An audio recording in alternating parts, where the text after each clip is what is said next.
And joining me now for an exclusive interview is Garry Kasparov, chairman of the Renew Democracy Initiative and critic of Vladimir Putin. Good evening, sir.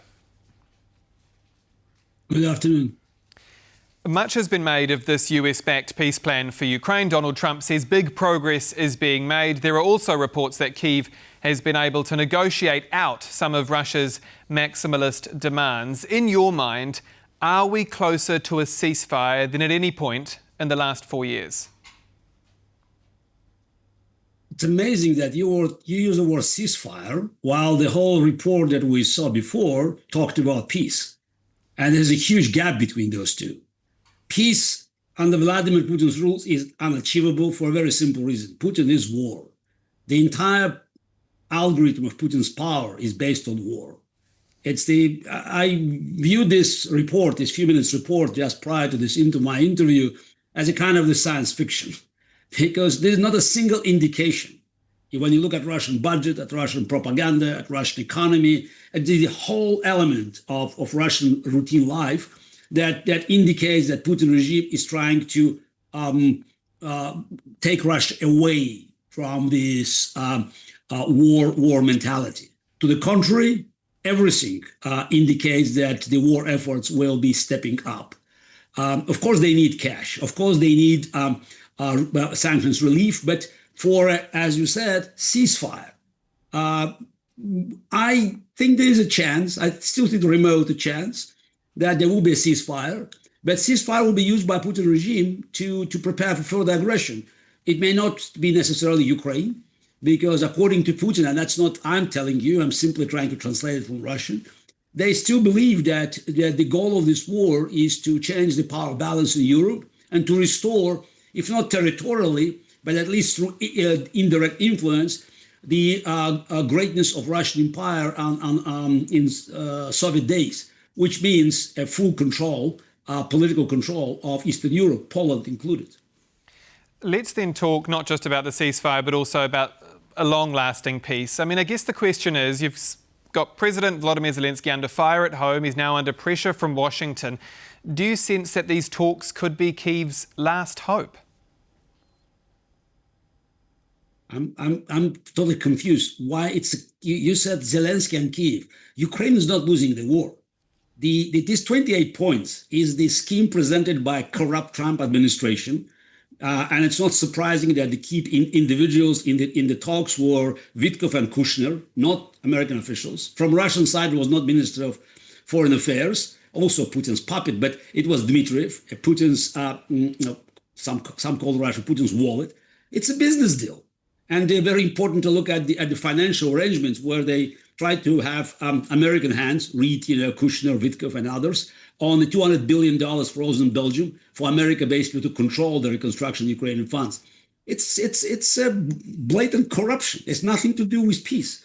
Now, the conditions being gradually improved, there's a European plan which may offer some hope for the ceasefire. But the problem is Putin will not accept it. Putin wants Ukraine to be totally dependent on Russia. The 28 points, if accepted, would mean the end of Ukrainian sovereignty, no matter what's written there. And of course, it will allow Putin to concentrate forces to continue his pressure on neighboring countries, including NATO countries. So that's why I think that there will be some sort of an agreement reached between Ukrainians and Mark Rubio, official American delegation. Whether it will be accepted by Russia remains to be seen. But the key is, again, don't say last hope. Ukraine successfully alone defended most of its country against Russia, while Europeans and Americans, yes, offered assistance, but nobody wanted to get in direct confrontation with Vladimir Putin. And of course, all these talks about restoring relations with Russia is basically justifying the aggression. If you think that's the accepting Putin's terms and offering an excuse, exoneration for war crimes, and rewarding Russia with territories like Crimea or Donbass will help the world climate, you probably have to read some history books to learn otherwise.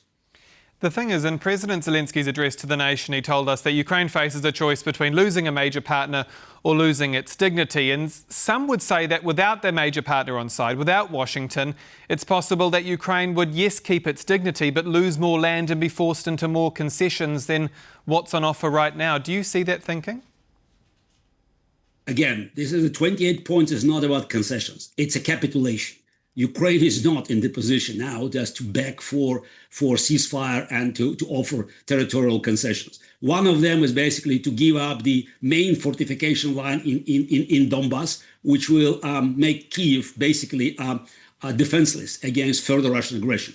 By the way, look, let's not pretend otherwise. I spoke just recently at the Halifax Security Conference with many European officials, top officials, and they all know that Putin's aggression will not end. Europe is preparing for war. You look at European budgets. They're building, just in more and more provisions. So they're trying to strengthen their defense lines in the Baltic countries, in Finland. Poland is ready to mobilize if necessary. So look, everyone knows that Putin's plans are not limited by Ukraine. So how Ukraine can simply accept these terms that would mean Putin's direct control of Ukraine and Ukrainian politics. So I believe that Europe will basically force Trump administration to come up with the reasonable plan. But this reasonable plan will not be, most likely, will not be accepted by Russians. I hope it will be. But again, Putin's intentions have not changed. And again, you simply have to listen to Russian propaganda and to Russian official statements to recognize that the only way to end the war is to destroy Putin's war machine. And that's why every conversation, every talk about ending sanctions or even sanctions relief is just fueling Putin's war machine. So, Mr. Kasparov, to put it on a straight bat, do you believe Washington is trying to sell Ukraine out, that it sees that President Volodymyr Zelensky is, in Washington's mind, weakened at the moment and is just trying to make a business deal out of it? I should again correct you. You said Washington. I said Trump and Trump's cronies. I still believe Trump is not America. Trump is not Washington. If you hear many senators, including Republican senators, they had the most blatant refutations of this position. It's almost it's condemnation across party lines. And so, Mr. Kasparov, you're saying it's a king's court, that Donald Trump is the king. That's the case. It's a king's court. It's a Byzantine politics. It's bad for America that now we don't have the same institutions that typically worked in America, especially for foreign policy decisions of that magnitude. But Trump is getting weaker. I mean, let's not ignore this fact.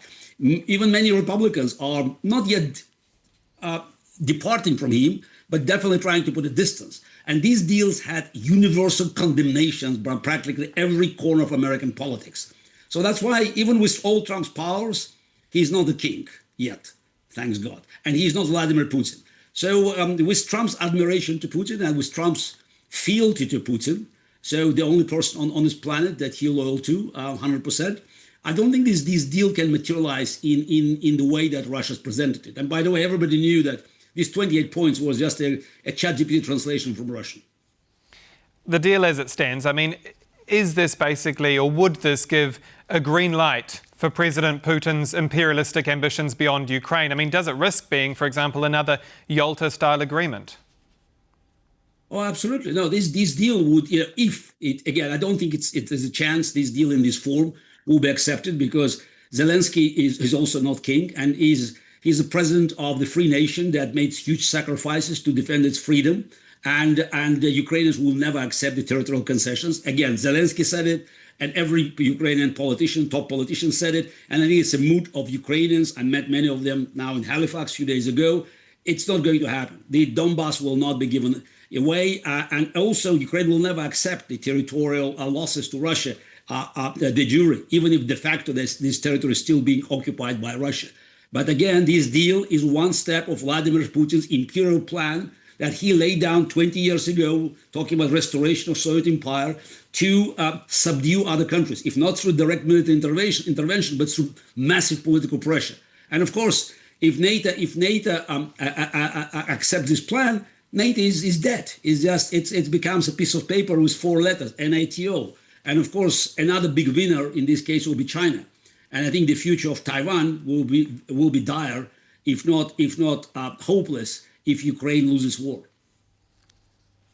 Well, let's talk about Taiwan adjacent, because I want to ask you about this proposed amnesty, this idea that all of Russia's actions in the war would be wiped clean as part of this agreement, that from a legal perspective, history would be wiped. I mean, what precedent does this set in the world as we know it?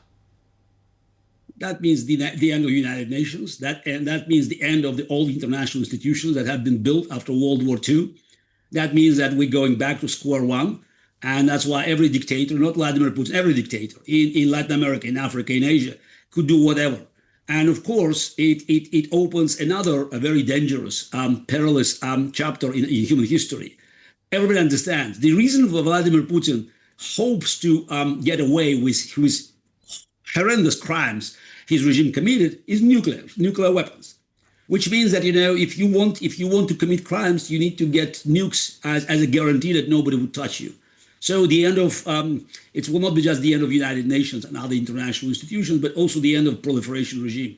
And we'll start a new era where the nukes will be spread across the world.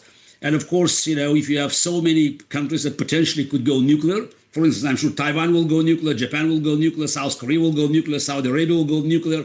That's not rocket science these days.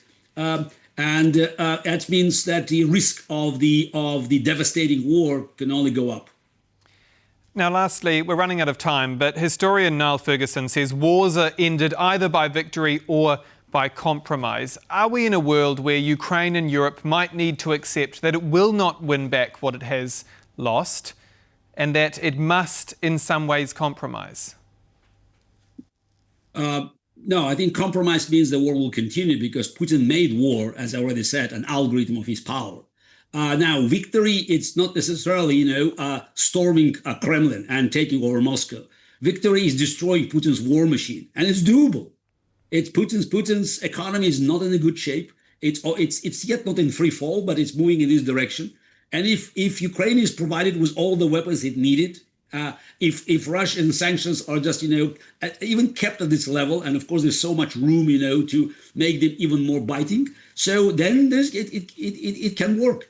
Putin cannot continue this war indefinitely if the free world is united behind Ukraine, and instead of some very ambiguous statements, will clearly state Ukraine must win, which means restoring Ukrainian territorial integrity and destroying Putin's war machine, which is permanent threat, not only to Ukraine, but to Europe. Mr. Garry Kasparov, thank you again very much for your time, sir. Thank you for inviting me. And that's all for World News tonight. Do stay with us here on TVP World for more. I'm Dahmen. Good night.